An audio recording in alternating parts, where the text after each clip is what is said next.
Italy have just released their team for the game against France this weekend on Sunday in the Six Nations. This is a very strong Italian team, and I can tell you right now that this game might be closer than what some people think.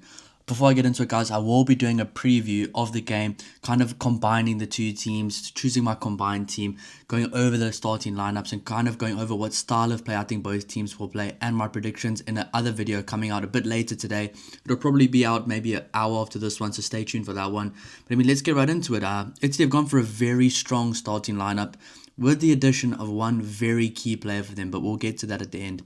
Number 1, Danilo Fischetti. Number 2, Giacomo Nicotera. Number 3, Simone Ferrari. They keep the same front row for this game that they've had throughout the first two games, and it's been a really successful front row for them in recent weeks. I mean, they are going to be targeting France at the scrums, but I do think with France's selections, which we'll go over in another video in depth, that France's selections, they've kind of chosen a team to try combat the very strong Italian scrum. This is very good news for Italy rugby. I mean, other teams and some of the best teams in the world are actually making selections based on their strengths, which is quite a big change based on recent years. I mean, back in the day, you'd probably just pick your best team or maybe even try some newer players against Italy, but those days are long gone. I mean, choosing your strongest team and making some tactical changes to try face Italy is a very positive for Italian rugby, so that's very good news for them. But I mean, it's a very strong front row. I think they might get some more dominance at scrum time as well. They are really going to target the scrum and set piece area.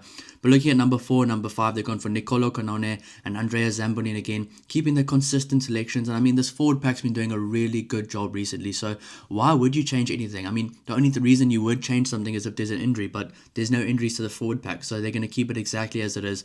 Niccolò Canone is a workhorse. He's going to be very key this game. He has a lot of dominant tackles as well. And I mean, Andrea Zambonin is one of the best line-out operators so far this tournament. In my opinion, probably is the best line-out operator. He's going to really try to disrupt France at line-out time, and he might even get it right. But if France have a good set piece, a good scrum, a good line-out, then it could be a long day in the office for Italy. But I mean, this is a very, very good forward pack for Italy. Number 6 and captain Michel Lamaro. He's been phenomenal recently. He's been leading the team from the front, and I'm really happy that he has stayed the captain throughout these 3 games. I mean, he's come such a long way. A few years ago, he was not even in the team. He wasn't getting selected. He was dropped. I think that was even a year and a bit ago. But now the new coach has come in. He believes in him, and he's been so much better for it. And I think having the likes of a Zuliani and a Canone outside of him makes him be able to play to his strengths, which is disrupting the breakdown, maybe being more of a roaming fetcher as well, which I think really suits Michel Lamaro in this team. I'm really happy to see him there. Number 7, and probably my favorite Italian forward right now, besides Ferrari, Manuel Zuliani. This guy's a beast. This guy's an absolute beast. And I think the loose forward battle this week is going to be absolutely awesome. I mean, you have the likes of Cross, Oscar Jegu, and Anthony Gelange going up against the likes of a Lamaro, Zuliani, and a Canone. That is fireworks. And I think the forward packs this week, it's going to be like a titanic battle. They're both such physical forward packs. And I think the hits this week, the people that are lucky enough to go watch this game live, are going to witness some big dominant collisions this weekend. Number 8, Lorenzo Canone. He's been a standout player as well. He's really impressed me. He's actually come a long way. He's not just a big dominant ball carrier now. He's got soft hands, he's got very good skills, he's got a good IQ. He's been really good recently, and I think he's been impacting the game in a lot of different ways than just big hits or big carries, which I think is kind of a going on trend with this whole forward pack from Italy.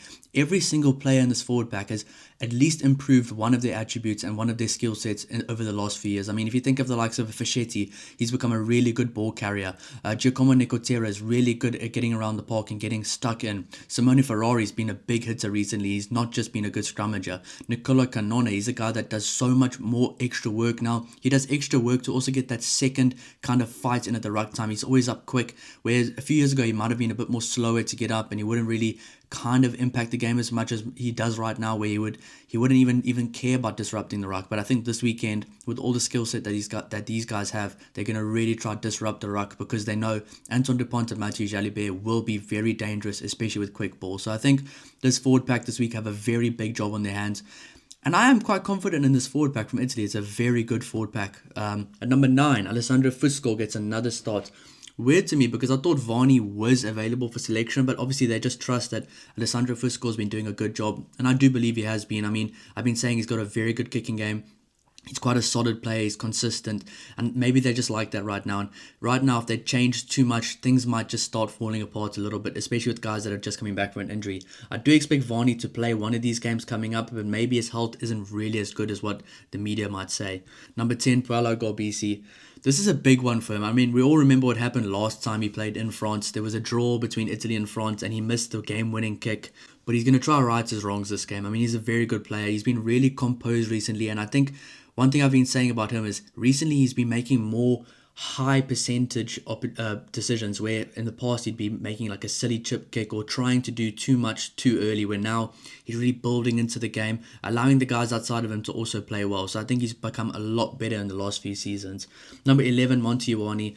Monty Ioane versus Theo Atesogbe is going to be absolute fireworks, and I think Monty Ioane is going to be a really tough challenge for Theo Atesogbe, but a really good one as well.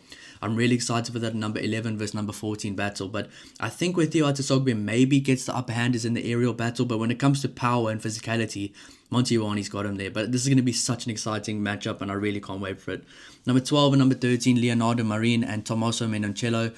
Two very good centers. I was really impressed with Marin last week. I was also impressed with Odogu coming off the bench, but I'm glad that they did keep that the same, because you don't really want to disrupt or change too many things in the starting lineup that actually is working a little bit. So Leonardo Marin is going to have a big opportunity on his hands here to actually show that he deserves to have that jersey going forward.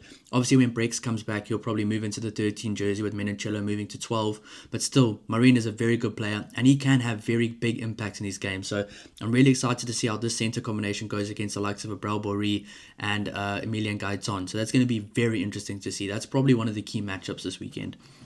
Number 14, Louis Liner.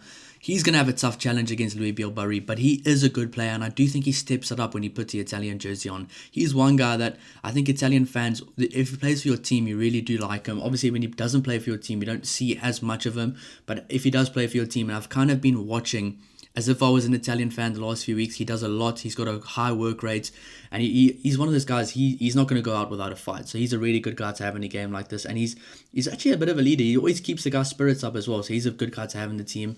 And number 15, he's back, Ange Capuozzo. So he's got a big game on his shoulders here. I mean, he has to have a big performance, because the other guys have actually been playing quite well in the recent weeks. So he's going to have a big impact, a big game. I do think he would probably make a bigger impact if it wasn't France. Now, I've got a good explanation for this. He plays with these guys from Toulouse all the time. They know him. They practice with him every day. When you do practice with someone every day, you kind of know their habits, you know, things that might be that people can't plan for from other teams, people will be able to plan for that play with you all the time.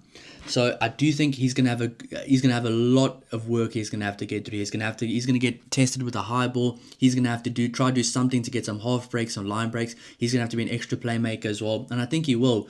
But it's just unfortunate that he's playing against some of those Toulouse guys that know him very well. They know how he steps, they know how he moves, they know how he thinks. So it's going to be interesting, but I am really excited to see him back from injury, and it can only be a massive positive boost for this Italian team. Now on the bench, they've brought Pablo Dimchef in, so he's coming to the number 16 jersey. Mirko Spagnolo plays at number 17, and Giosu Zeloshi comes in at number 18. I must say, I'm not very familiar with Pablo Dimchef and Giosu Zeloshi, but I do know from what I've heard and what I've read and what I've seen, a little bit I have seen, they are both really good at set piece and good scrummages. So that's going to be a big boost for Italy as well. I mean, they're going to have to bring it in the second half. I know Mirko Spagnolo last week absolutely annihilated Tide Furlong in the scrum. He's going to try to do the same thing. I know France have made some changes to try combat the scrum and try and make their scrum a bit better as well, moving Charles Olivon and Mikel Guillard to the bench. So it's going to be very interesting, and I think the scrum battle is going to be absolutely awesome, because yes, this Italian team right now is scrummaging like the prime Springboks right now, but France also do pride themselves on the scrum battle, and they can fix it in a week. So that's going to be a very, very interesting area in this game, and it's probably going to be a make or break area as well. I think if Italy can get some scrum penalties, get some scrum dominance and some set piece dominance, then they could hang in this game until the 60th, 70th minute, and if they can do that, it's anyone's game. So that's going to be very interesting to see. Number 19, Federico Ruza. He's a good player. He actually adds a lot coming off the bench. He's got some experience as well, and sometimes it's very good to bring experience from the bench. Number 20, Ricardo Favretto. Same thing. Keeping the bench the same as much as you can has been really helpful, and I think it's going to help these guys a lot. They understand their role in the system. They know exactly what they're going to come up against when it comes to how tired they're going to be by the end of the game, how much energy they can give. So it's not like you're putting guys in a position that think, oh, they can just empty their tanks completely in the first 5 minutes and then they've got nothing left. These guys know exactly what to expect with their time on the field, and they probably know exactly how much time they will get on the field if an injury doesn't occur. Number 21, David Odiasi. He had a very good impact last week, so I'm very glad to see him back. He's a young guy as well, a future captain, and I'm glad that he's going to be able to learn from these guys like Zuliani, Lamaro, Zambonin, and the Konone brothers as well. He's going to learn a lot from them, and I'm looking forward to see what kind of impact he can add from the bench. Number 22, Alessandro Garbisi. He actually had a good game for me last week. He actually had the most passes in the Italian team, which just showed how much they were trying to play at the end of the game. Now, normally the kick-pass ratio for this Italian team is kind of between one kick for every 3 passes, every 4 passes, but last week it was one kick for every 9 passes, only because of how they played at the end of the game. At the end of the game, they were trying their best, and they almost got a breakthrough. But then, obviously, the damn wall just broke, and Ireland found a way with a few Italy errors. So I think if Italy do make as many errors as they did in the second half last week, then it's going to be a long day for them. But if they just keep it tight, have a very good discipline, no ill discipline, especially in their own half with Ramos, that's such a good kicker, then honestly it could be a close game, especially if Italy are very solid and very consistent at set piece this weekend. And I think Alessandro Garbisi is the perfect guy to bring on at the end of the game. He's a good runner, he plays quick, and I think him and his brother do combine quite well, especially later in the game. He's the perfect guy you do want coming on, with his style of play being a bit different to Fusco and Varney as well. Number 23, Paolo Dogwu. This guy really impressed me last week.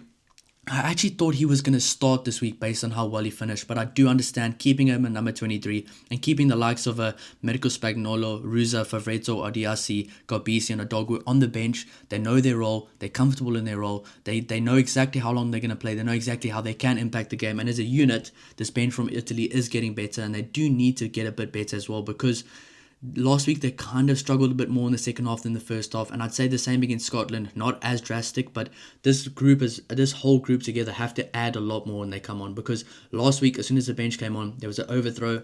Ireland eventually got the ball, started playing to their strengths, and scored. But I think if this is a very good group of players, if they can come on and add a very positive influence, then honestly this game could be going down to the last minute of the game. So honestly, a very strong selection from Italy.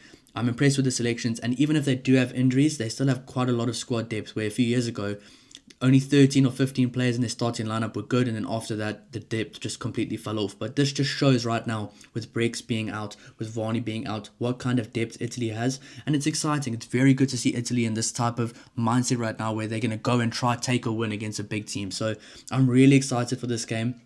I will be doing a preview on this game, so do stay tuned for that, guys. If you do enjoy the video, let me know in the comments down below. Let me know what you think they should have chosen, or if you're happy with the choices they made, and I'll see you in the next one. Cheers.